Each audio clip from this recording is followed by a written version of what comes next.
প্রধানমন্ত্রী শেখ হাসিনা সফরের পর এক যৌথ বিবৃতি প্রকাশ করেছে চীন। বিবৃতিতে শেখ হাসিনার চীন সফরে যেসব সমঝোতা স্বাক্ষর ও ঘোষণাপত্র এসেছে তা তুলে ধরা হয়েছে।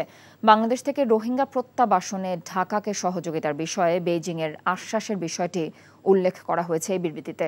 বুধবার বিকেলে বেইজিংয়ের গ্রেট হল অব দ্য পিপলে চীনের প্রেসিডেন্ট শি জিনপিংয়ের সঙ্গে বাংলাদেশের প্রধানমন্ত্রী শেখ হাসিনার বৈঠক অনুষ্ঠিত হয়। বৈঠকে বাংলাদেশের উন্নয়ন অভিযাত্রা অব্যাহতভাবে সহযোগিতার আশ্বাস দেন চীন প্রেসিডেন্ট। এর আগে ঢাকা ও বেইজিংয়ের মধ্যে 7টি ঘোষণাপত্র 21টি সমঝোতার স্মারকে সই করে দুই দেশ। বেইজিংয়ের গ্রেট হল অব দ্য পিপলে প্রধানমন্ত্রী শেখ হাসিনা ও চীনের প্রধানমন্ত্রী লি কিয়াংয়ের উপস্থিতিতে দুদেশের মধ্যে এসব সমঝোতা ও ঘোষণাপত্র সই হয়। ভালোবাসাটা কি জানো? 1 মণ দুধের মধ্যে 1 ফোঁটা গরুর চোনা। এই 1 ফোঁটা গরুর চোনা যেমন 1 মণ দুধকে নষ্ট করে দেয়, ঠিক সেরকম ভাবে প্রেম ভালোবাসাটা তোমার ক্যারিয়ারটাকে একদম নষ্ট করে দেয়।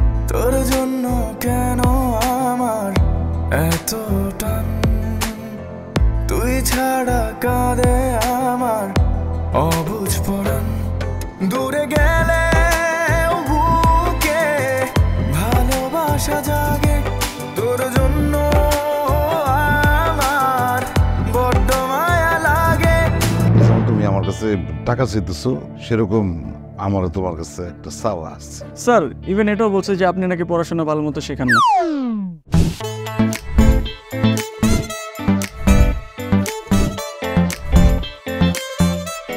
অল্প বয়সে জীবনের সরোবরে ভালোবাসা নামক একটি চোনা ঢুকিয়েছে, তারপর থেকে আমার জীবনটা নষ্ট। মানুষের জীবনের তাগিদে মাঝে মধ্যে দূরে সরে যেতে হয়, আবার জীবনের প্রয়োজনে ফিরে আসে। আমিও ফিরবো।